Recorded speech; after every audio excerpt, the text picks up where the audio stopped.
Oculté mi identidad y entré a trabajar en la empresa de mi marido. Durante la pausa para el almuerzo, tomé instintivamente su termo de agua y di un sorbo. La secretaria saltó de inmediato hacia mí. «Es el agua de mi marido y te atreves a beberla», gritó. Mi marido entró en pánico al instante. El grupo ímpetu había sido la obra de toda la vida de mi padre, Víctor Ortega, de un pequeño taller de ensamblaje electrónico, perdido en lo profundo de una callejuela del barrio de Lavapiés en Madrid. Él, derramando sudor, lágrimas e incluso sangre, construyó un gigante tecnológico cuyo valor se estimaba en miles de millones de euros. El día que falleció, una inmensa fortuna y el destino de miles de empleados de la empresa recayeron sobre mis hombros, los hombros de una hija única, acostumbrada solo a los libros, al té de media tarde y al cuidado minucioso de la familia. Fue entonces cuando Diego apareció en mi vida, convirtiéndose en un puerto seguro. Era un joven director ejecutivo de familia humilde, poseía el don de la elocuencia y, al parecer, comprendía perfectamente la carga que yo llevaba. Nos casamos bajo las miradas de admiración de los círculos empresariales de la capital. Entregué a mi marido todo el negocio de mi padre como una dote invaluable, apartándome voluntariamente a la sombra para convertirme en una esposa virtuosa. Pasaba los días enteros en nuestra inmensa mansión en La Moraleja, cuidando cada pliegue de su ropa, cada una de sus comidas. Creía que mi sacrificio y sinceridad me asegurarían un hogar tranquilo y un marido que trabajaría con todo su corazón por el bien de la empresa de la familia de su esposa. Le confié todos los poderes de toma de decisiones en la corporación, reservándome en el papel solo el título de accionista mayoritaria. Pero la vida no siempre sale a nuestro encuentro, y la codicia humana es infinita. Pasaron 3 años. Los viajes de negocios de Diego se hacían cada vez más frecuentes. Las noches en las que volvía a casa, impregnado de olor a alcohol y a un perfume barato, también aumentaban en proporción directa a los ingresos de la empresa. Las preguntas cariñosas casi desaparecieron, siendo reemplazadas por irritabilidad y excusas sobre la presión en el trabajo para evitar las cenas familiares. La intuición femenina me decía que algo andaba mal. Un viejo refrán dice: cuando el marido y la mujer reman juntos, el mar es un charco, pero cuando un hombre empieza a ocultar cosas, la mujer no puede cerrar los ojos. Decidí no quedarme de brazos cruzados en casa escuchando mentiras. Utilizando los viejos contactos de mi padre, en el Departamento de Recursos Humanos, creé un currículum falso y presenté una solicitud de empleo en nuestra propia corporación para el puesto de una simple auxiliar administrativa. Quería ver con mis propios ojos cómo mi marido dirigía la empresa, cómo trataba a los empleados y qué clase de persona era a mis espaldas. En mi primer día de trabajo, guardé todos mis costosos vestidos y trajes de marca. Me puse una sencilla blusa blanca comprada en una tienda común, pantalones oscuros y me recogí el pelo cuidadosamente en un moño alto con una pinza de plástico. Nadie en ese majestuoso edificio de oficinas del Paseo de la Castellana reconoció en mí a la otrora famosa heredera de la familia Ortega. La mañana transcurrió en pequeñas tareas: fotocopiar documentos, preparar cafés, limpiar la sala de reuniones. Hacia el mediodía, el jefe de departamento me pidió que llevara un vaso de café solo con hielo al despacho del director general. Con la bandeja en las manos, caminando por el pasillo familiar, cubierto con la alfombra roja por la que mi padre me llevaba de la mano en mi infancia, sentí una emoción indescriptible. La pesada puerta de roble del despacho del director general estaba entreabierta, dejando solo una estrecha franja de luz. Estaba a punto de llamar, cuando de repente me congelé al escuchar los sonidos que venían del interior. Una voz femenina coqueta, aguda y descarada. Reconocí de inmediato la voz de Carmen, la exuberante secretaria que Diego había contratado personalmente hacía medio año. Hablaba con su voz empalagosamente dulce y chirriante. Se burlaba de la esposa del director, llamándola una mantenida inútil que vivía a costa de la gloria de la familia de su marido.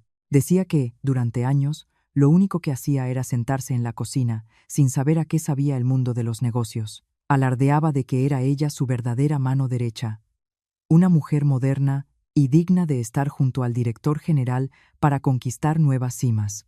Me quedé petrificada. La bandeja en mis manos tembló ligeramente. Esperaba que Diego la interrumpiera, que le gritara a la insolente secretaria para defender el honor de su legítima esposa, la mujer que le había confiado todo el imperio familiar. Pero no se pronunció ni una sola palabra en mi defensa.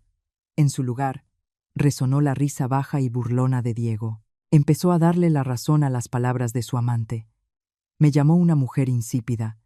Dijo que me aferraba hasta la náusea a mis anticuados principios familiares. Se quejaba de que vivir conmigo era como vivir con un trozo de madera, que solo porque yo era la hija del fundador, había tenido que soportarme todos estos años para ganarse la confianza del Consejo de Administración.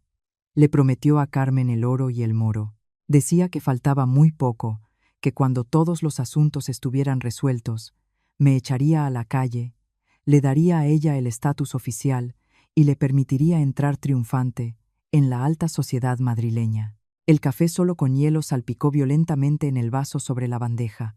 Unas gotas cayeron sobre mi mano, quemándome con su frío hasta los huesos. Cada palabra de esos dos era como una cuchilla afilada, cortando mi fe y mi estúpido sacrificio de los últimos 3 años. Mi bondad se había convertido en objeto de sus burlas. Respiré hondo, tragando el nudo amargo que se había atascado en mi pecho. Las lágrimas no debían derramarse bajo ninguna circunstancia. A esta edad, al enfrentarse al dolor de la traición y al colapso total de los sentimientos, la gente ya no llora como niños caprichosos. Cuanto más fuerte era el dolor, más clara y fría se volvía mi mente. Extendí mi mano helada y empujé con fuerza la pesada puerta de roble. La puerta se abrió de par en par con un golpe sordo que resonó en el espacioso despacho. Los dos en el interior se sobresaltaron y se separaron apresuradamente, como ladrones atrapados con las manos en la masa. Diego, que acababa de acariciar tiernamente el pelo de Carmen, retiró la mano convulsivamente y, fingiendo arreglarse la ropa, se ajustó la solapa de su cara chaqueta de traje. Carmen saltó del sofá de cuero. Por su rostro, densamente empolvado, pasó un destello de confusión. Pero apenas unos segundos después, al ver en mi pecho la tarjeta de identificación de auxiliar administrativa, recuperó al instante su actitud arrogante y me miró por encima del hombro, con una mirada llena de desprecio. Entré, manteniendo una expresión absolutamente impasible, bajando los ojos a propósito hacia el suelo, cubierto por una cara alfombra de lana. Interpreté a la perfección el papel de una empleada tímida, asustada por el poder de sus superiores. Me acerqué a la enorme mesa de roble macizo y dejé con cuidado el vaso de café en el posavasos. Carmen, carraspeando, se acercó y golpeó con fuerza la mesa del jefe con la mano. Me reprendió en voz alta con las palabras más altaneras. Acusó al Departamento de Administración de negligencia, diciendo que había entrado en el despacho sin llamar ni pedir permiso, que no tenía ojos en la cara para ver si el jefe estaba ocupado en algo importante. Agitó la mano, criticando mi apariencia, declarando que mi aspecto pueblerino y patético arruinaba el espacio de trabajo de élite del director general. Amenazó con informar a Recursos Humanos para que me descontaran del sueldo por mi falta de decoro. Bajé la cabeza sumisamente, murmuré una disculpa y di 2 pasos hacia atrás, como corresponde a un empleado castigado. En el momento en que ella agitó la mano señalándome a la cara, la luz de la lámpara de cristal se reflejó en un destello brillante desde el anillo de su dedo anular, dándome directamente en los ojos. Levanté la cabeza para mirar mejor. Mis pies parecían haber echado raíces en la alfombra. Todo mi cuerpo se entumeció por un frío penetrante hasta la médula. En la mano de Carmen lucía un gran anillo con un diamante, pero no era un anillo que se pudiera comprar en cualquier joyería de la calle Serrano. Una rosa de oro blanco envolviendo un diamante azul en el centro. Cada línea finísima de las hojas y ramas grabadas era un diseño que yo misma había dibujado meticulosamente durante muchas noches seguidas. Era el boceto del anillo para nuestro 3er aniversario de bodas, que guardaba celosamente en mi caja fuerte personal en casa. Tenía planeado llevarlo el mes siguiente a un viejo joyero de confianza para que lo fabricara. ¿Cómo se había convertido mi boceto secreto en un anillo real que lucía en la mano de esta insignificante amante? La respuesta solo podía ser una. Diego había espiado secretamente el código, había abierto él mismo mi caja fuerte, había robado el boceto en el que había puesto mi alma y había encargado el anillo para otra mujer. Esta traición Ya no era un simple capricho masculino, ni la búsqueda de la novedad.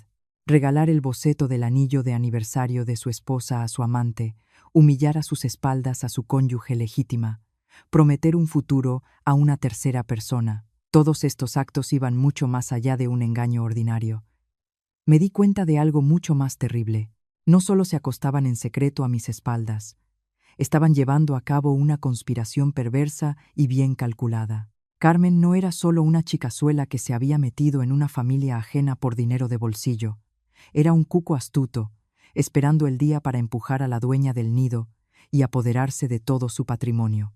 Diego, completamente cegado por la lujuria, estaba dispuesto a planear, junto a su amante, la toma de control del grupo ímpetu, que mi padre había construido durante años derramando sangre y lágrimas. Me di la vuelta y salí del despacho, cerrando la puerta tras de mí con cuidado y el mayor silencio posible. Caminando por el pasillo vacío, oía claramente el repiqueteo de mis propios tacones en el frío suelo de mármol. La explosión inicial de ira se había desvanecido por completo, dando paso a una calma aterradora y a una claridad mental absoluta.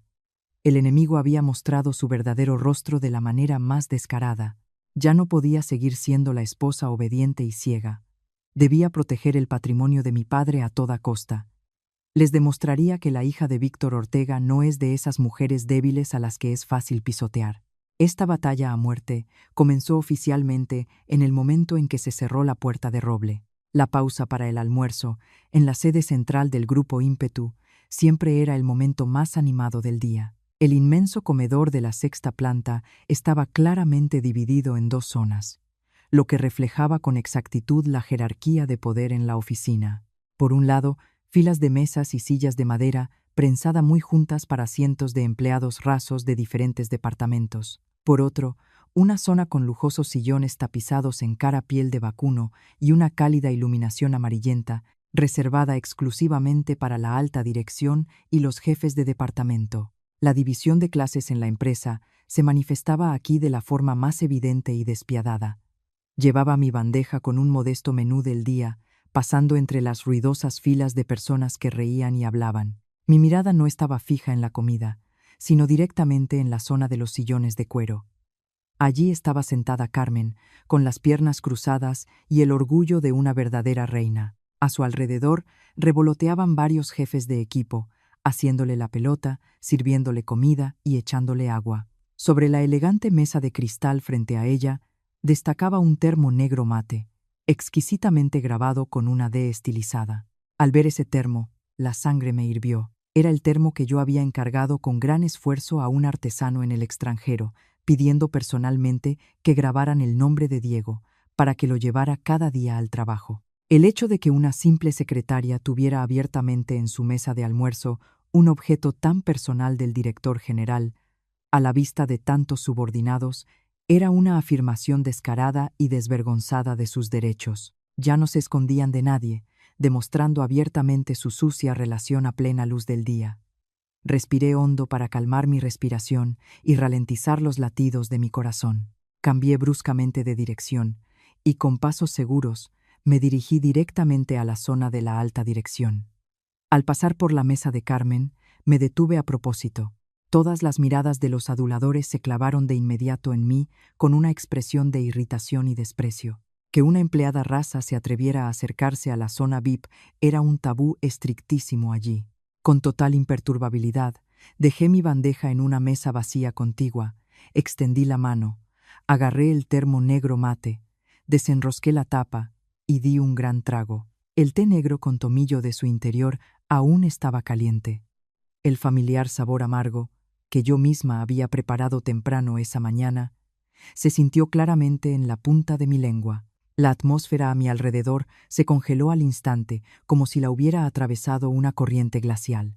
Los jefes de equipo miraban con los ojos y la boca muy abiertos, sin dar crédito a la insolente escena que se desarrollaba ante ellos. Carmen abrió desmesuradamente sus ojos hábilmente maquillados. Su rostro empolvado enrojeció de ira al instante. Su orgullo había sido brutalmente pisoteado.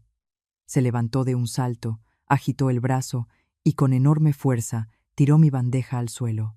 El sonido de la vajilla de loza, haciéndose añicos, resonó por todo el inmenso comedor. El arroz y la sopa se esparcieron por el suelo de baldosas. Todos los empleados que almorzaban ruidosamente se sobresaltaron y se giraron. Todo el comedor se sumió en un silencio sepulcral. Solo la música de fondo sonaba suavemente a lo lejos. Carmen se abalanzó sobre mí como una fiera salvaje. Sin pensarlo un segundo, me asestó una bofetada ensordecedora. Un golpe seco y cortante. Mi mejilla izquierda ardió al instante, y un oído me pitó por la fuerza del impacto. Me tambaleé, y di medio paso atrás para mantener el equilibrio.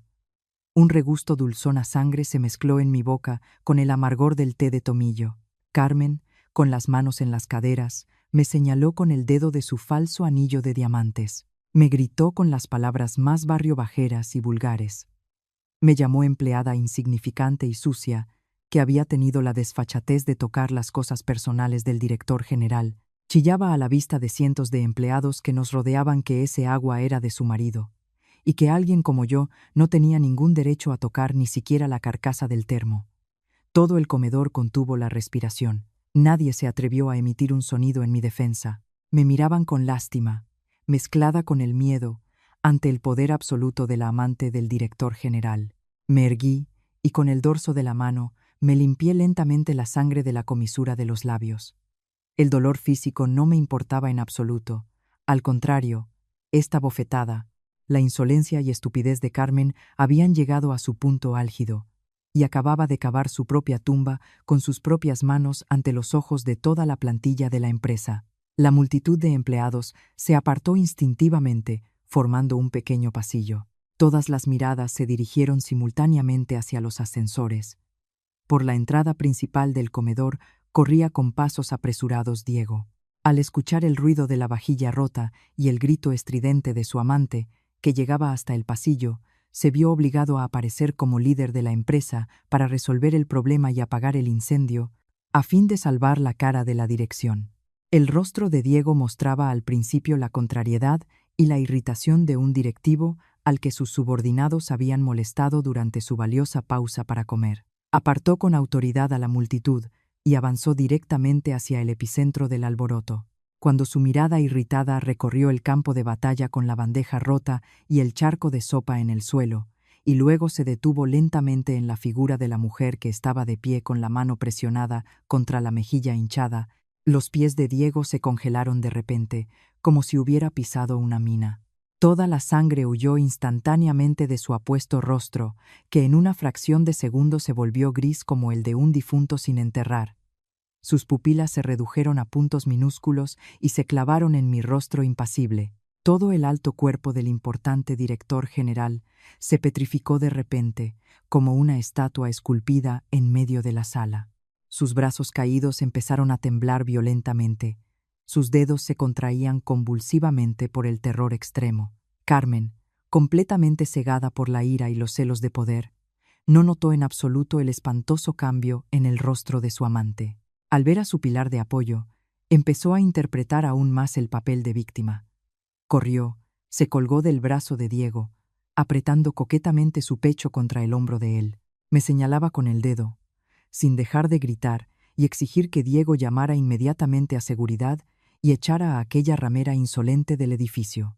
Se quejaba en voz alta de que yo había manchado intencionadamente su honor ante la multitud, que era una don nadie que no conocía su lugar, y que se había atrevido a trepar y tocar las cosas personales del jefe para llamar la atención. Pero Diego estaba absolutamente sordo a las instigaciones de su amante.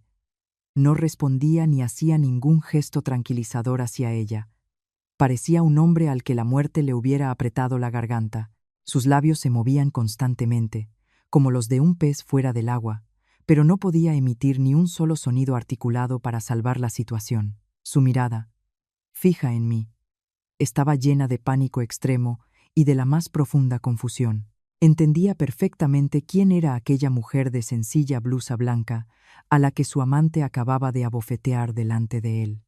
En medio de todo aquel caos, no estaba una auxiliar administrativa anónima cualquiera. Era Elena Ortega, la mujer que poseía el paquete mayoritario de acciones de la corporación, la verdadera dueña del sillón de director general en el que él tenía el honor de sentarse y lo más importante, su esposa legítima y decorosa, quien, según él estaba seguro, a esa hora arreglaba obedientemente las flores en casa, a la espera de cenar con su marido.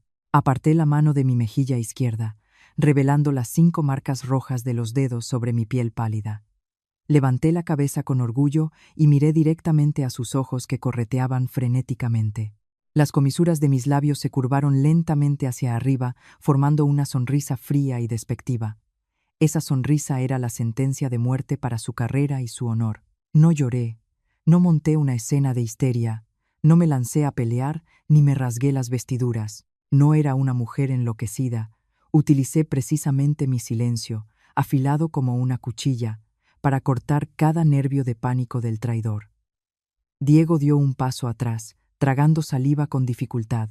En su frente aparecieron gotas de sudor. Su sucio juego del escondite había terminado. Ahora era mi momento de tomar el control de esta partida mortal. El aire en el comedor se tensó como una cuerda a punto de romperse. Cientos de personas, conteniendo la respiración, seguían cada giro de este absurdo drama. Carmen seguía obstinadamente golpeando el suelo de baldosas con sus altos tacones, sacudiendo sin cesar el brazo de Diego y metiéndole prisa. Tenía que dar la orden de mi despido inmediatamente para dar una lección a los demás. Al ver que Diego seguía clavado en el sitio, con el rostro mortalmente pálido y sin decir una palabra, Carmen dio un pisotón de rabia y ya se disponía a asestarme otra bofetada para desahogar su ira. Esta vez, Diego entró en pánico de verdad. Consciente de las terribles consecuencias que estaban a punto de caer sobre su cabeza, su instinto de conservación se impuso.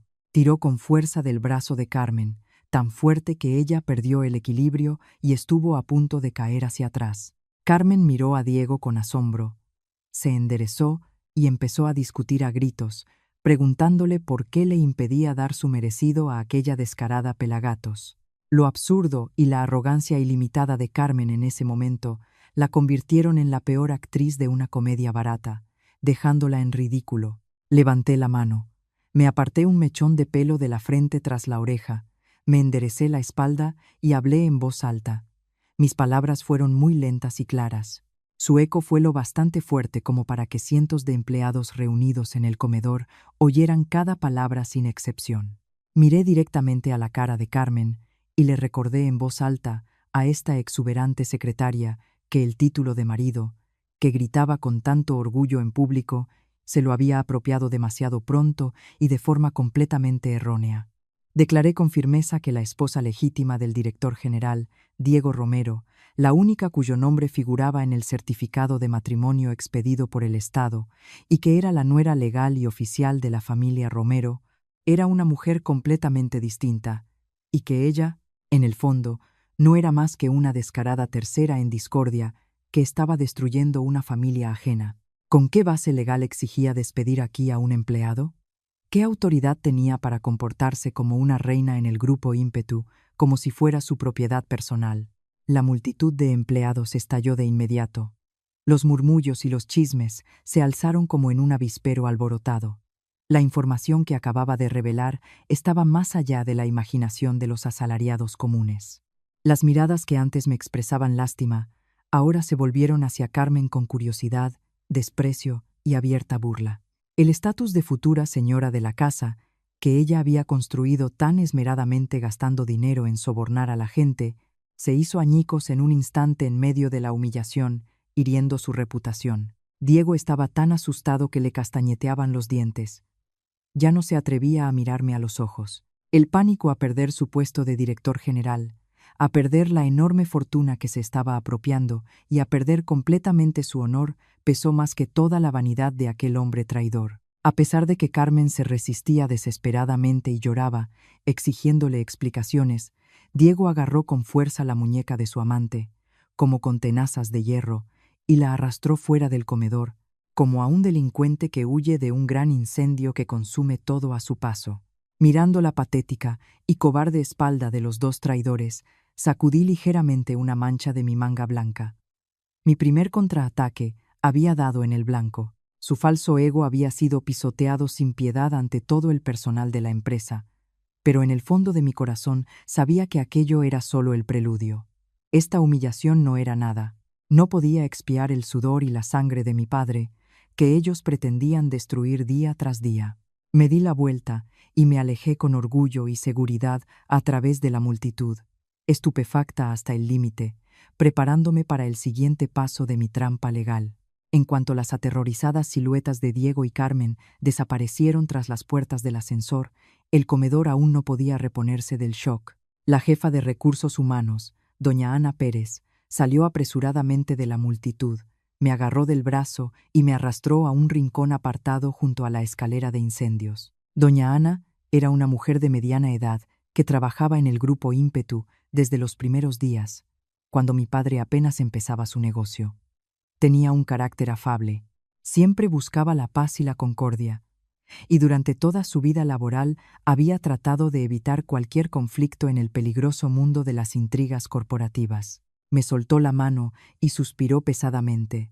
En su rostro se reflejaba una angustia y compasión extremas. Bajó la voz y me aconsejó que volviera rápidamente a mi puesto de trabajo, escribiera una carta de renuncia esa misma tarde y me fuera lo antes posible para no buscarme problemas. Según ella, Carmen no era solo la amante favorita del director general, también manipulaba el aparato de personal, teniendo en sus manos el derecho de vida y muerte, y estaba dispuesta a deshacerse sin piedad de cualquiera que se atreviera a interponerse en su camino.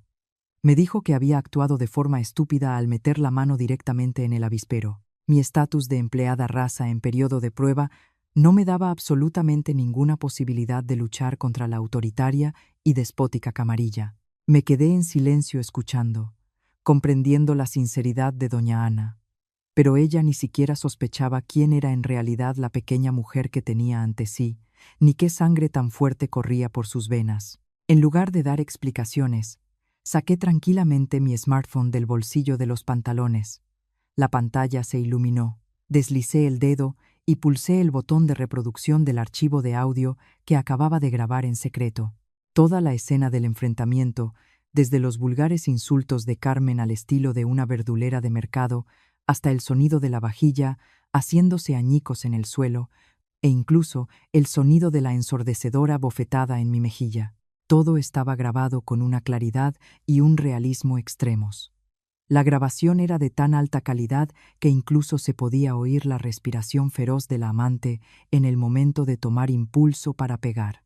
Tras escuchar la grabación, doña Ana palideció, le temblaron los labios y no se atrevió a pronunciar ni una sola palabra más de advertencia. Llevaba muchos años trabajando en RRHH y comprendía perfectamente la gravedad legal de esa prueba de agresión física e insultos a la persona. Guardé el teléfono en el bolsillo, asentí levemente a doña Ana a modo de despedida y dándome la vuelta, me dirigí a mi estrecho despacho, situado silenciosamente al final del pasillo de la tercera planta. En la habitación olía a papel viejo, a la tinta acre y había una atmósfera sofocante debido a las pilas de expedientes acumulados. Acerqué la silla giratoria y me senté frente al viejo ordenador de sobremesa. Inserté en el puerto USB un pendrive cifrado con mis datos personales. La pantalla del ordenador parpadeó. Creé una carpeta protegida de varios niveles. Copié cuidadosamente en ella el archivo de audio y le di un nombre claro: Prueba 1. Confesión pública de relación ilícita y agresión física. El primer paso de mi plan para derrocar a los usurpadores se había ejecutado a la perfección. Me prometí a mí misma que nunca me rebajaría a peleas callejeras ni a rasgarme la ropa como la gente sin educación. Yo era la única hija de Víctor Ortega, un hombre que había construido un imperio multimillonario gracias a su brillante mente y su espíritu de acero. Utilizaría la transparencia de la ley, las crueles reglas del mundo de los negocios y pruebas irrefutables para recuperar todo lo que me pertenecía por derecho. Pensaban que yo no era más que una mujer débil, una muñeca de escaparate que vivía a la sombra de la gloria de su marido. Se equivocaban de medio a medio. Una vez cruzada la última línea, me convertiría en un huracán que barrería toda esa basura de la corporación. La primera red estaba tendida de forma impecable.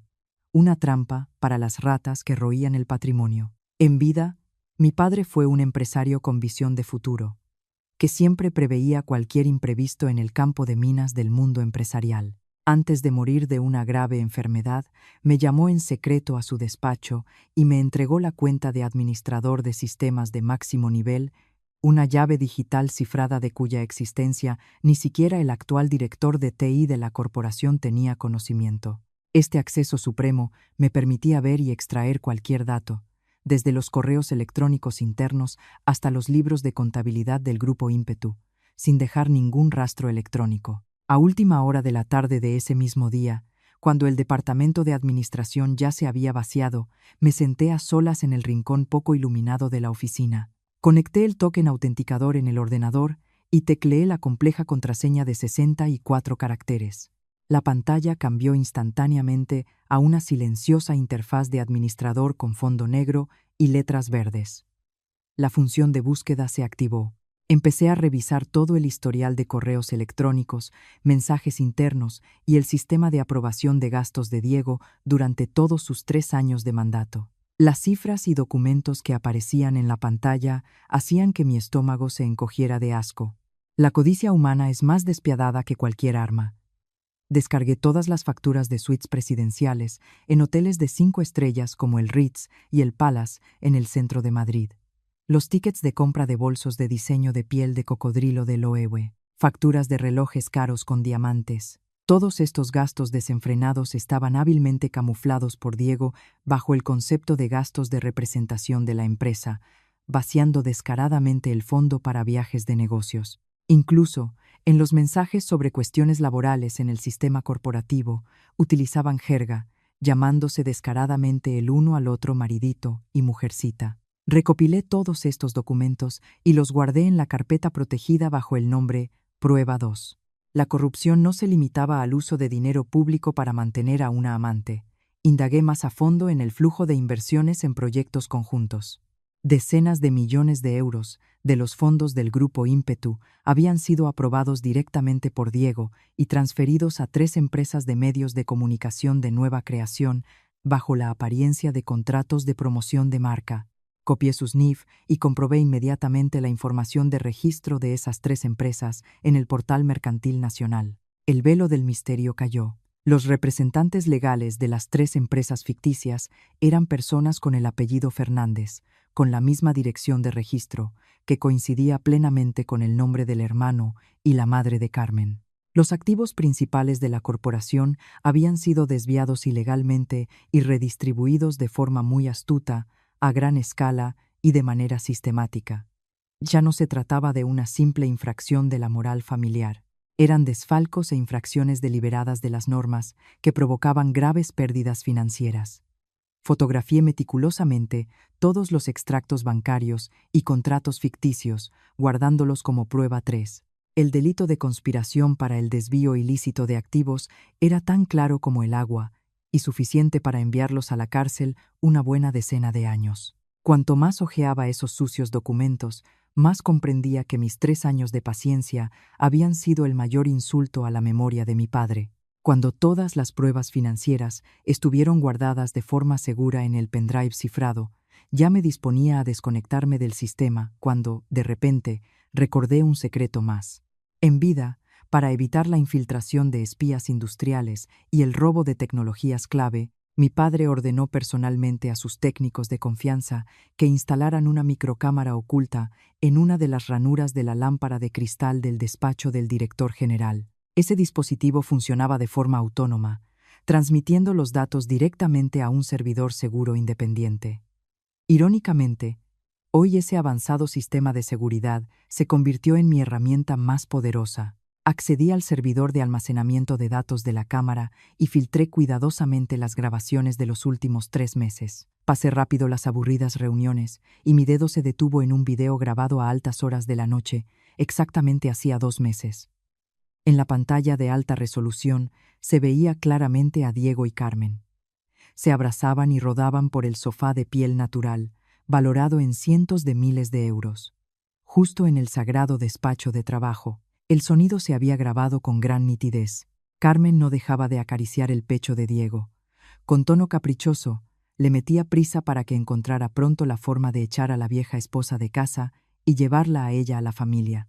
Se quejaba de que no quería ser la amante secreta ni un día más, ni quería compartir a su hombre con nadie. Diego, besando el cuello de su amante, se lo prometió en un tono seguro. Sus palabras fueron tan crueles y calculadoras que un escalofrío me recorrió la espalda. Dijo que se estaba preparando activamente para captar un gran capital del fondo de inversión Estrella Polar. Subrayó a su amante que, en cuanto los nuevos millones de euros entraran en la cuenta de la corporación, utilizaría de inmediato las empresas tapadera para desviar por completo los activos clave, convirtiendo al grupo Ímpetu en un cascarón vacío lleno de deudas. Una vez vaciado todo el valor, me obligaría a firmar los papeles del divorcio, apoderándose descaradamente de la última parte del patrimonio. Llamó a su esposa legítima un estúpido obstáculo que había que eliminar. Esa grabación de video de 15 minutos era la prueba más atroz de su ambición bestial.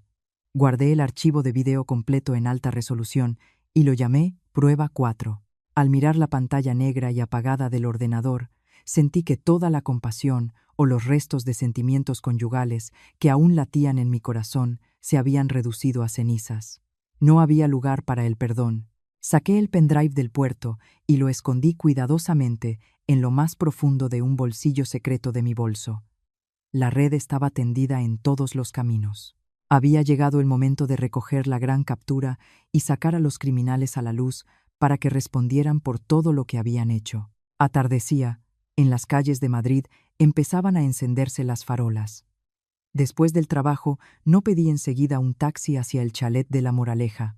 Tomé un coche y me dirigí directamente a un salón de té privado, situado en una callejuela tranquila, a la sombra de viejos árboles en el barrio de Las Letras. En el interior, en un espacio impregnado de aromas a sándalo y a té exquisito, ya me esperaba el abogado don Miguel Suárez, en una mesa de caoba en el rincón más alejado. Don Miguel no era solo un experimentado jurista en el mundo empresarial, era un amigo íntimo de mi padre, que había pasado con él por el fuego y por el agua desde los difíciles primeros días de la fundación del negocio. Ahora dirigía el Departamento Jurídico Independiente de Ímpetu, encargado de garantizar la justicia y la transparencia en toda la corporación. Entré en el reservado, asentí a modo de saludo al respetable amigo de la familia y, a continuación, puse con cuidado el pendrive con los datos secretos sobre la mesa. En voz baja, le resumí el repugnante incidente de ese mediodía y le pedí que insertara el pendrive en su portátil para ver personalmente las pruebas financieras y la grabación de video. La mirada serena y experimentada del viejo abogado fue dando paso poco a poco a la más extrema indignación. Al revisar las copias de las astutas transferencias de dinero y, sobre todo, al escuchar las crueles intenciones de Diego en el video, golpeó furioso la mesa de caoba con su mano nudosa. Insultó a Diego llamándole animal desagradecido, un bastardo que escupe en el pozo del que bebe, una serpiente criada en su propio seno. Yo me serví tranquilamente una taza de té caliente y se la ofrecí con ambas manos, manteniendo la firmeza y la sangre fría. Expuse mi plan de acción con absoluta claridad, sin dejar lugar a la clemencia.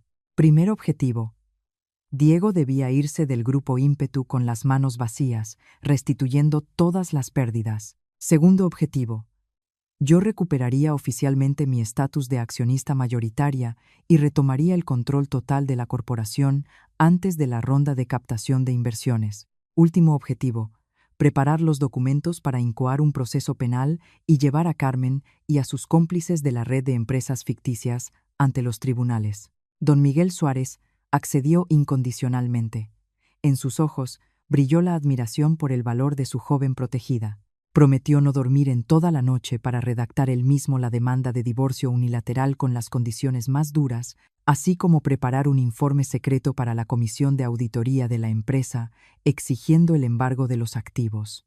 Acordamos que el golpe decisivo se asestaría en una reunión extraordinaria del Consejo de Administración, convocada a primera hora de la mañana del día siguiente. Hice una reverencia en señal de agradecimiento a don Miguel y abandoné el salón de té con la actitud de una guerrera que se prepara para la batalla más feroz de su vida. El reloj dio exactamente las 10 de la noche.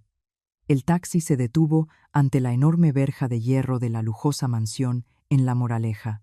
Esta casa fue una vez el nido con el que soñé, pero ahora, al empujar la puerta y entrar, solo sentí un frío penetrante, como si entrara en la tumba que había enterrado mi brillante juventud. Pasé por el vestíbulo y entré en el espacioso salón. Diego estaba repantigado en el costoso sofá.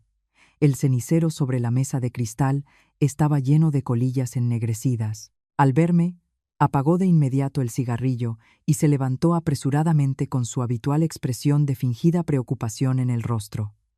Se acercó a mí rápidamente, tendiéndome un tubo de una cara pomada para uso tópico. Me dijo con una voz muy suave, con expresión de culpa en el rostro, que el incidente de la tarde en el comedor había sido solo un lamentable malentendido. Empezó a echar toda la culpa a su amante. Dijo que Carmen, debido a su carácter explosivo e infantil y a la presión del trabajo, se había comportado de forma irreflexiva y grosera. Juraba y prometía que mañana en la empresa le echaría una bronca monumental y la obligaría a pedirme perdón de rodillas para restaurar mi honor.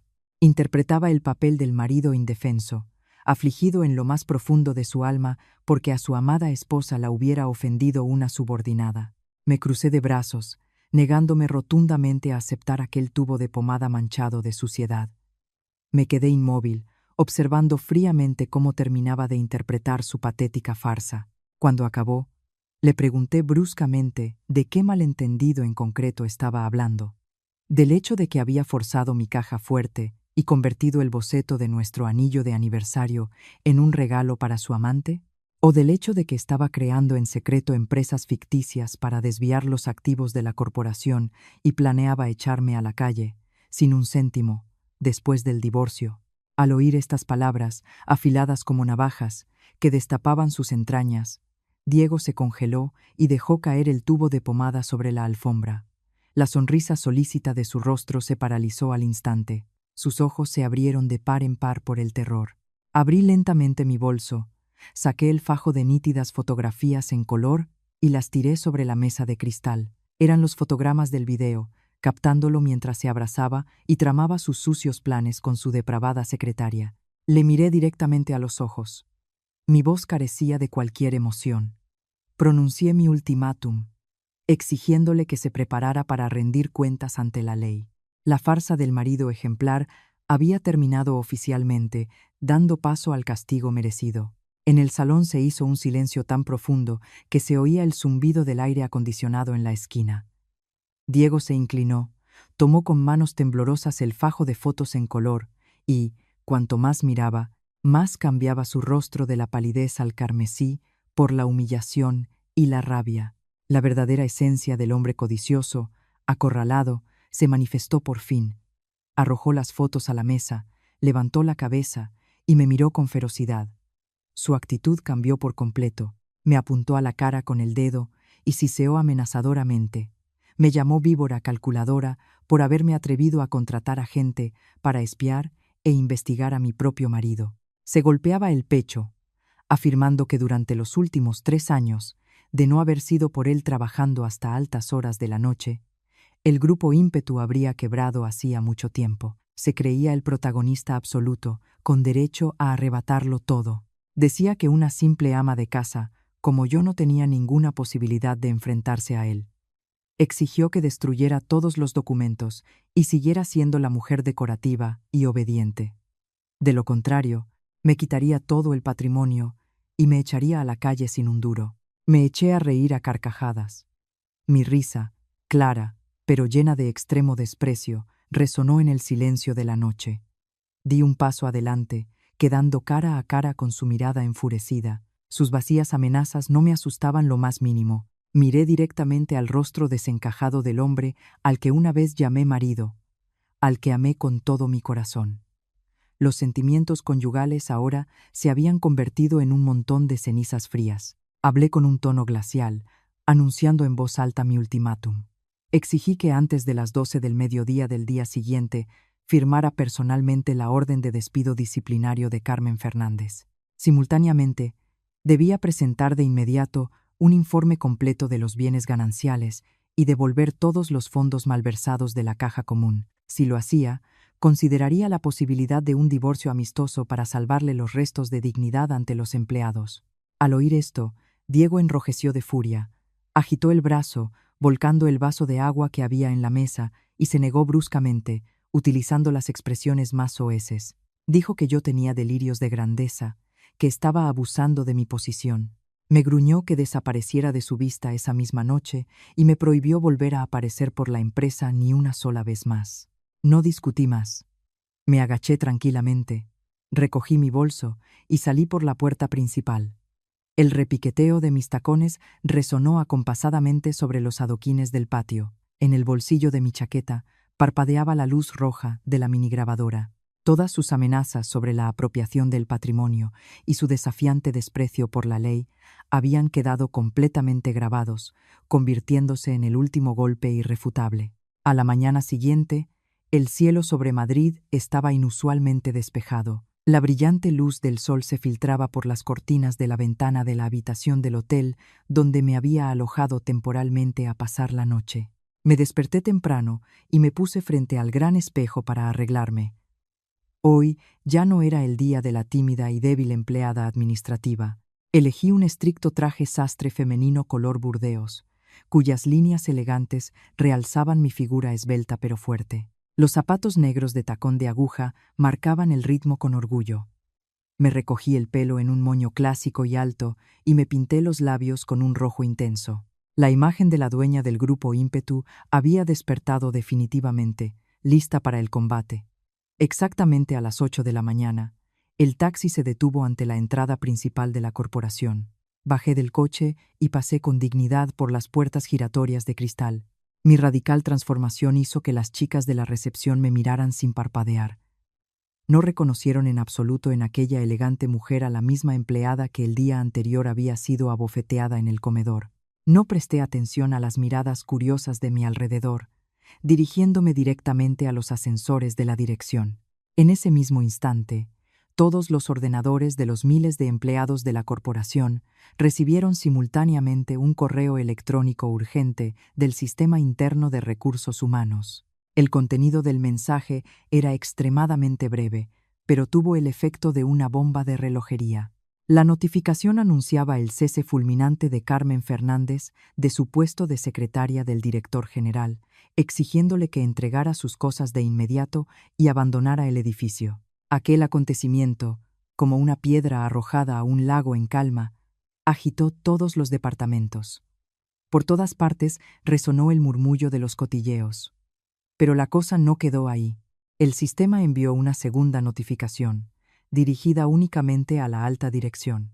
El abogado don Miguel Suárez, en calidad de jefe del Departamento Jurídico Independiente, enviaba oficialmente una convocatoria para una reunión extraordinaria del Consejo de Administración esa misma mañana.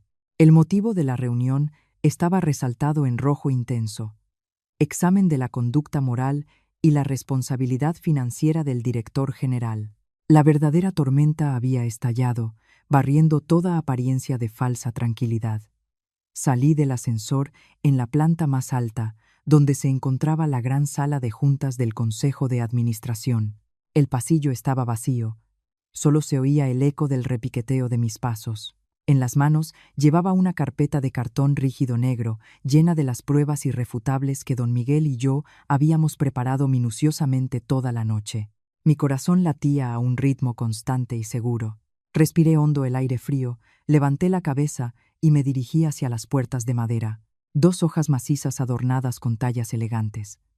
Tras esas puertas estaba la guarida de los traidores, y allí mismo pensaba yo restaurar la justicia para mi familia. El asistente de dirección, que hacía guardia a la entrada de la sala de juntas, se mostró sumamente desconcertado ante mi aparición.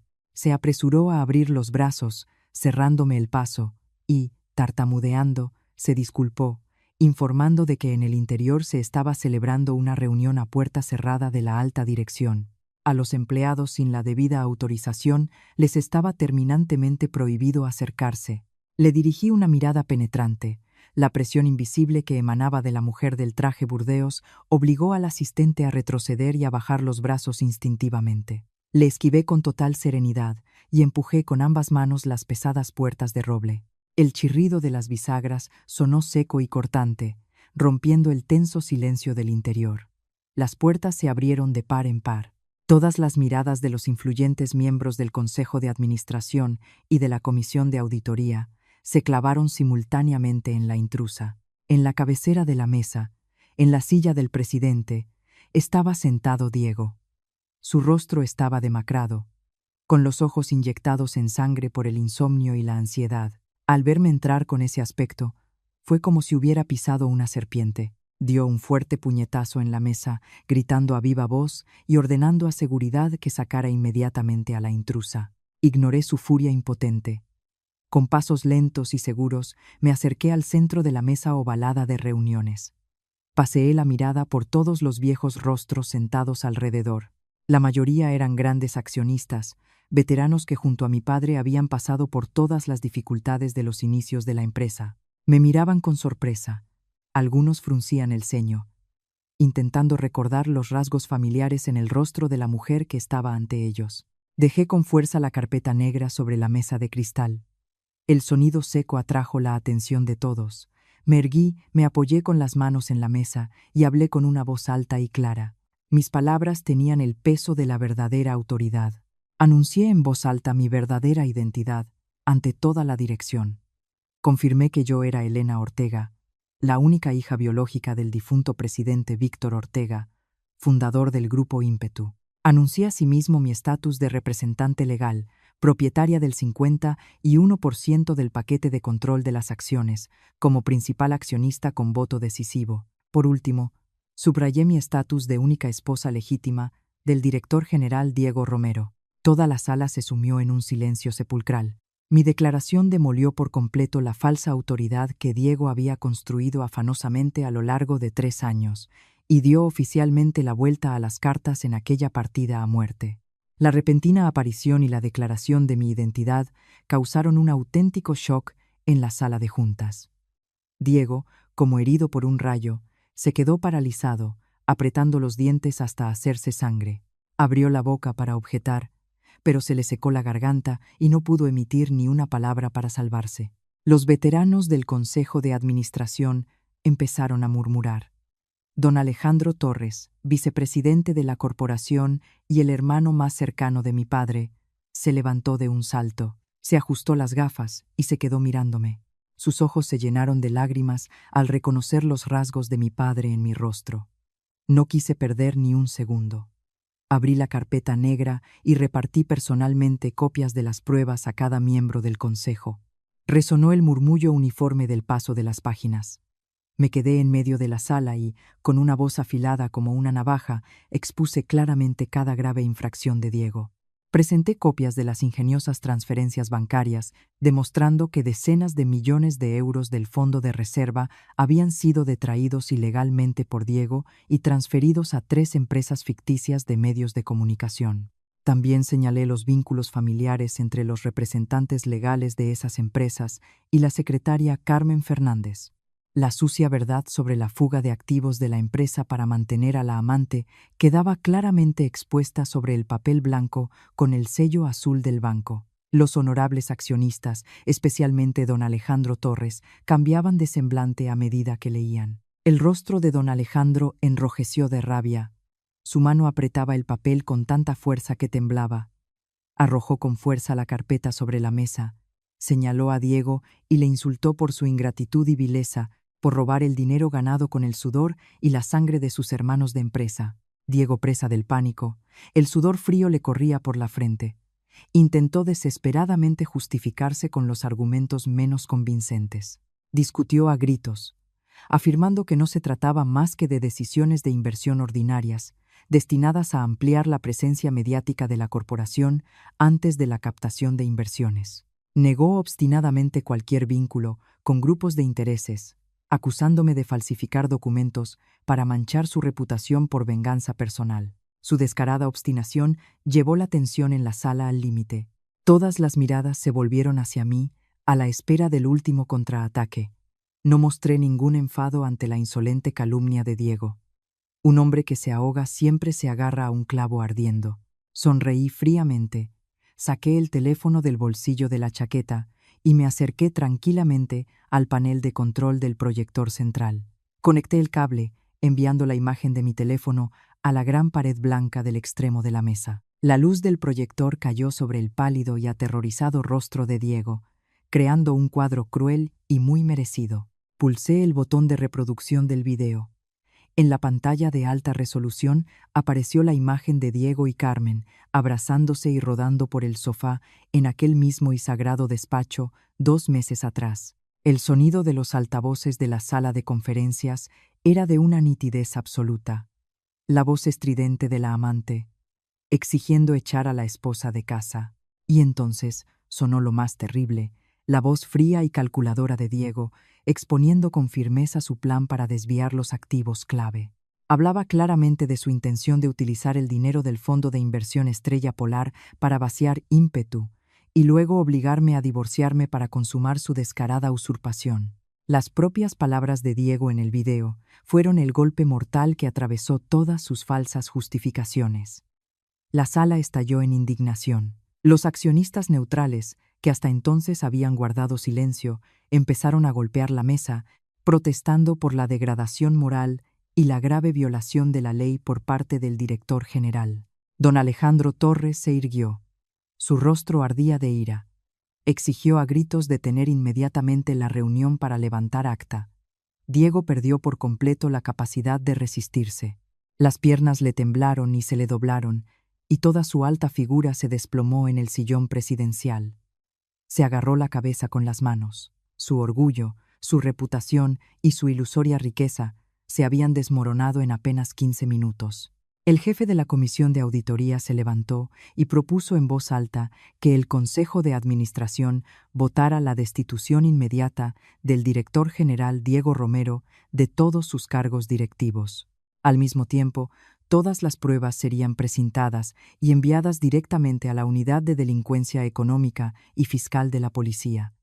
El golpe mortal estaba asestado. El traidor recibió oficialmente el merecido castigo por sus delitos. Apenas el jefe de la comisión de auditoría había terminado su propuesta de votación, las puertas de madera de la sala de juntas volvieron a abrirse bruscamente. En la sala irrumpió Carmen Fernández, con el pelo alborotado y el maquillaje corrido por las lágrimas y el rímel.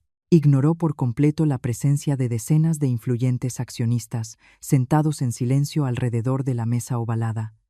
Corrió directamente hacia la silla presidencial, donde Diego estaba sentado, con la cabeza gacha en señal de desesperación.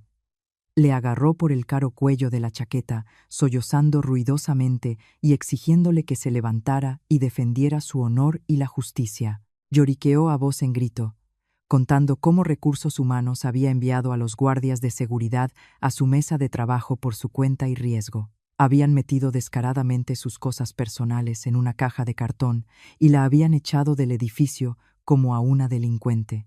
Carmen sacudió furiosa a Diego por los hombros, exigiéndole que usara inmediatamente su autoridad de director general y firmara la orden de despido de la jefa de Recursos Humanos, que se había atrevido a ir en su contra.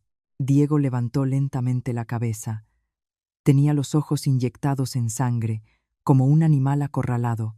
En lugar de abrazar y consolar a su amante con palabras dulces, como de costumbre, apretó los dientes y propinó a Carmen una bofetada ensordecedora. El golpe, lleno del odio y la fuerza de un hombre adulto, la hizo perder el equilibrio y caer sobre el suelo enmoquetado. Diego dio un salto, descargando toda su furia, humillación y miedo sobre la persona a la que consideraba causante de todas las desgracias que se le habían venido encima. Señaló con el dedo a la cara de Carmen, insultándola con las peores palabras posibles. La llamó zorra estúpida e inútil, cuya codicia infinita había destruido toda su brillante carrera y fortuna. Cobardemente le echó toda la culpa a ella, gritando ante el Consejo de Administración que había sido aquella Carmen quien le había seducido con su belleza, lo había embrujado y le había incitado a cometer actos contrarios a la ética empresarial. Negó todos sus sentimientos, afirmando que había sido víctima de un plan de extorsión económica muy bien urdido y organizado por Carmen. Carmen, apretándose la mano contra la mejilla hinchada, miraba atónita al hombre que una vez le había jurado amor eterno y que ahora la atacaba con tanta furia. Su mirada se posó por casualidad en la inmensa pantalla del proyector de la pared. El vídeo seguía en pausa en el fotograma en que se abrazaban en el sofá y el audio acababa de desenmascarar su plan para apoderarse de los activos. Ella se derrumbó, La humillación de verse desenmascarada como una mantenida y una estafadora ante toda la alta dirección la llevó a un ataque de nervios. Carmen gritó como una loca, se puso en pie de un salto y se abalanzó para arañar la cara a Diego. Lo maldijo, llamándole cobarde, que tenía miedo de responder por sus actos, un hombre despreciable que exprime el limón y tira la cáscara. Los dos traidores, que antaño construían juntos planes para arrebatar los frutos del trabajo de mi familia, ahora rodaban por el suelo de la sala de conferencias, mordiéndose el uno al otro como dos perros salvajes peleándose por una presa podrida. A don Alejandro Torres le repugnaba ver aquel sucio y bochornoso espectáculo. Dio un fuerte manotazo en la mesa y ordenó a seguridad a voz en grito que interviniera. 6 altos y fornidos guardias de seguridad con uniforme negro irrumpieron de inmediato en la sala. Con profesionalidad, inmovilizaron, retorcieron los brazos y arrastraron a Diego y a Carmen fuera de la sala de reuniones de emergencia. Las maldiciones, gritos y alaridos se fueron alejando y se apagaron tras las puertas cerradas del ascensor. En la espaciosa sala de juntas volvió a reinar el silencio. Pero el aire seguía espeso de indignación y conmoción. Se había barrido la basura de la casa. Ahora había llegado el momento de que me ocupara oficialmente de la reconstrucción del imperio que mi padre tanto se había esforzado por levantar desde las ruinas. La vergonzosa destitución del cargo de director general y la sucesión de irregularidades financieras habían creado un inmenso vacío de poder en un momento extremadamente delicado. Solo quedaba una semana para la llegada de una delegación de alto nivel del Fondo de Inversión Estrella Polar para la ronda final de negociaciones, de la que dependía la inyección de un enorme capital de miles de millones de euros en el grupo Ímpetu. Aquel era un proyecto de vital importancia para el desarrollo de nuestras tecnologías clave. La pérdida del representante legal y máximo dirigente, justo antes de la inversión, habría sumido inevitablemente a la empresa en la más absoluta confusión. Algunos accionistas de la sala parecían muy preocupados. Murmuraban temiendo que aquel acuerdo multimillonario se fuera al traste por el espantoso escándalo personal que acababa de estallar. Me acerqué tranquilamente a la mesa de cristal. Recogí la carpeta con las pruebas. Luego me enderecé y me dirigí a todo el consejo de administración con una voz y unos modales seguros heredados de la fuerte sangre emprendedora de la familia Ortega. Propuse con firmeza un plan para salir de la crisis. Presenté la candidatura de don Alejandro Torres, un hombre de reputación intachable en el mundo empresarial, el de mayor antigüedad y uno de los cofundadores de la corporación, para asumir temporalmente las funciones de presidente del Consejo de Administración. Su presencia sería el ancla segura que estabilizaría la moral de los empleados y preservaría la confianza de los socios estratégicos durante este periodo de transición. En cuanto a la gestión operativa directa, declaré que, en mi calidad de representante del mayor accionista, asumiría personalmente el cargo de directora general en funciones. Prometí a todos los miembros del Consejo que, en el plazo más breve posible, pondría orden en el caos financiero dejado por Diego y cerraría todas las fugas de efectivo.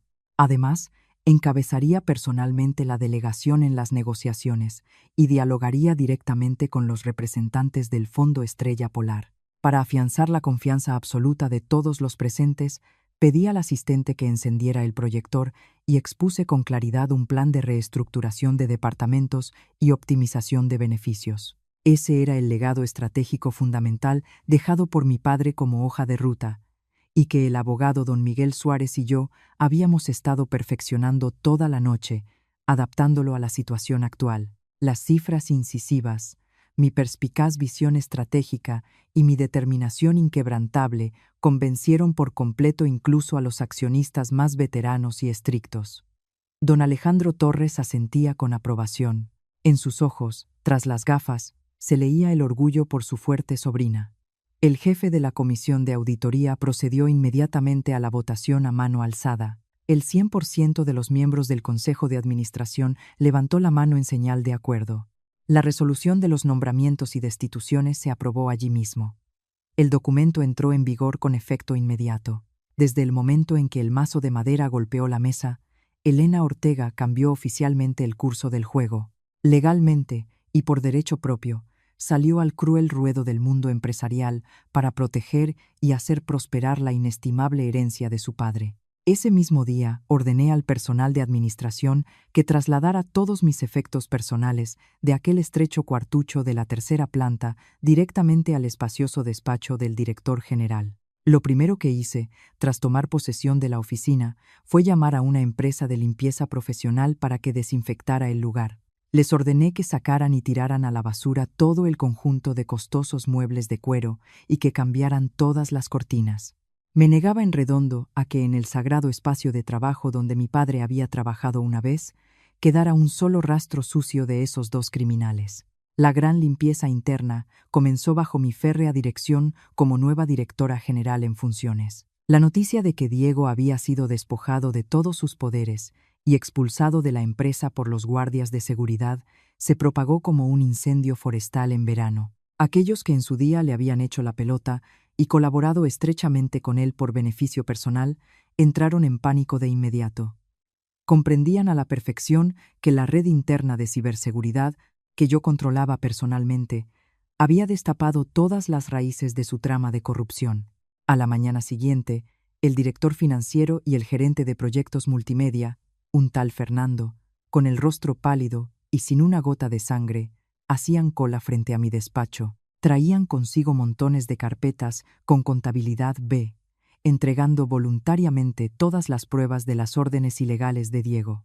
Querían expiar sus culpas, confesando todas las tramas de desvío de dinero, suplicándome clemencia y pidiéndome que no entregara sus expedientes a los tribunales. Mantuve una expresión gélida al recibir todos esos documentos falsos. Firmé inmediatamente la orden de suspensión de empleo y sueldo de todo este grupo de interesados, bloqueándoles el acceso al sistema para llevar a cabo una auditoría exhaustiva. Invertí importantes sumas en contratar simultáneamente a dos de las principales empresas auditoras independientes del país, que trabajaron sin descanso día y noche. Cada cifra diminuta, cada factura dudosa de los últimos 3 años, fue verificada meticulosamente por los expertos. El agujero financiero, provocado por el descarado desvío de fondos a empresas tapadera, empezó a cerrarse gradualmente. El Banco de España bloqueó con éxito las decenas de millones de euros sustraídos a la empresa y se puso en marcha un plan para su íntegra devolución a la corporación. La empresa se sometió a una drástica operación quirúrgica, extirpando de raíz los tumores malignos que minaban su viabilidad. Muchos directivos incompetentes y corruptos fueron reemplazados inmediatamente por profesionales jóvenes, verdaderamente capaces y moralmente íntegros. Pese a la gran remodelación de la plantilla, la moral de los miles de empleados alcanzó cotas sin precedentes. Se restableció una atmósfera de limpieza, justicia y férrea disciplina. El grupo ímpetu era como una máquina oxidada a la que le acababan de cambiar el aceite. Rebosaba de nueva vida, preparándose para dar un salto importante en el mercado de valores. El proceso judicial avanzó con la velocidad del rayo y con todo el rigor de la ley. Mi demanda de divorcio fue admitida a trámite en el juzgado de Madrid y resuelta en una sola vista. Con el enérgico apoyo del abogado don Miguel Suárez y las pruebas irrefutables de su descarada infidelidad y el ocultamiento encubierto de bienes gananciales, Diego tuvo que marcharse prácticamente con las manos vacías.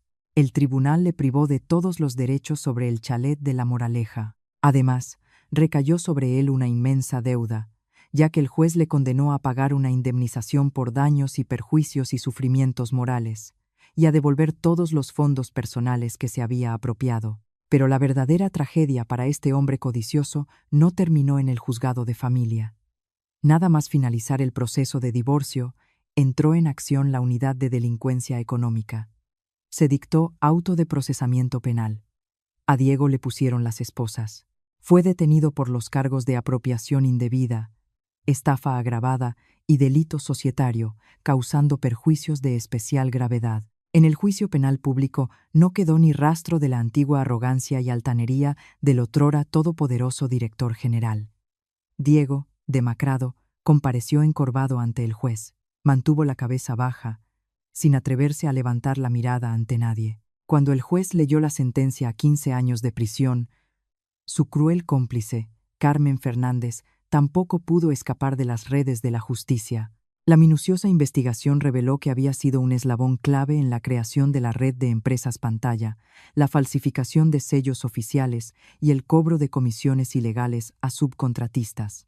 Sus lágrimas de cocodrilo, sus ataques de histeria y sus quejas sobre su suerte ante el tribunal no le sirvieron para lavar sus horrendos crímenes. El juez golpeó el mazo y condenó a Carmen a 10 años de prisión con privación de derechos civiles. Los dos que una vez habían desafiado descaradamente la moral, usando métodos rastreros para robar el sudor y las lágrimas de mi familia, acabaron pagando un precio demasiado alto, su juventud y su futuro, enterrados tras los fríos muros de una prisión española. El mal fue castigado, la justicia triunfó del modo más pleno y despiadado. Pasó exactamente un año desde el día en que el huracán de la limpieza interna arrasó la corporación. Bajo mi firme dirección, gracias a una sutil mentalidad estratégica y mi determinación, Ímpetu no solo superó la crisis por completo, sino que se hizo más fuerte que nunca. Las tensas negociaciones con el Fondo de Inversión Estrella Polar concluyeron con un éxito arrollador, superando todas las expectativas y aportando el enorme capital que nos permitió perfeccionar y lanzar al mercado el superproducto tecnológico bautizado como Aurora. Se trataba de una nueva generación de microchips inteligentes con inteligencia artificial integrada, desarrollados y fabricados por las mentes y las manos de los ingenieros españoles. El lanzamiento de este producto marcó un giro histórico, inscribiendo con orgullo el nombre de la corporación en el mapa tecnológico de Europa. La rueda de prensa de presentación del nuevo producto se organizó a lo grande en el auditorio principal del Palacio Municipal de Congresos de Madrid. Los flashes de las cámaras de cientos de fotógrafos de las principales agencias de noticias no pararon ni un segundo. Subí a la tribuna central ante los sonoros aplausos de los numerosos socios estratégicos y empleados, ataviada con un exquisito traje sastre blanco confeccionado a medida para mí. Sonreí con seguridad y presenté en voz alta las excelentes características y la aplicación práctica del microchip Aurora. El carisma imperioso, la actitud serena y la perspicacia de una verdadera presidenta brillaron con luz propia, disipando por completo las malintencionadas dudas sobre las verdaderas capacidades de la heredera. Al finalizar la presentación de las especificaciones técnicas, uno de los veteranos periodistas de la prensa económica se levantó con audacia y me preguntó por las crueles tormentas personales a las que me había tenido que enfrentar últimamente. De pie ante cientos de personas que aguardaban mi respuesta, miré al pasado con serenidad. Esbocé una leve sonrisa, miré directamente al objetivo de la cámara y afirmé con rotundidad que jamás permitiría que me definieran ni que me doblegaran por culpa de un matrimonio fracasado o de una traición rastrera. Las dificultades y las adversidades son solo la piedra de toque que forja el carácter de acero y la resiliencia de un líder. Esa misma noche, tras concluir con éxito la recepción de gala, regresé a mi despacho de la planta más alta de la torre. Me quedé de pie, en silencio, junto a la cristalera panorámica que iba del suelo al techo, sosteniendo en la mano una copa y dando un sorbo a un exquisito vino tinto de La Rioja, contemplando la ciudad que se extendía bajo mis pies, resplandeciente con su miríada de luces. De noche, el flujo de coches que iban y venían por la Castellana se asemejaba al caudal continuo de una vida bulliciosa. Después de haber sobrevivido a tantos altibajos y a episodios tan dolorosos, de pronto me di cuenta de una verdad muy profunda. El apoyo más firme y seguro para una mujer en esta sociedad no son en absoluto los juramentos vacíos de los hombres, ni un fino papel con un certificado de matrimonio. El arma más poderosa para protegerse a sí misma es la independencia económica, una mente aguda y la capacidad de resurgir de las cenizas con orgullo para construir, con sus propias manos, su propio imperio de gloria.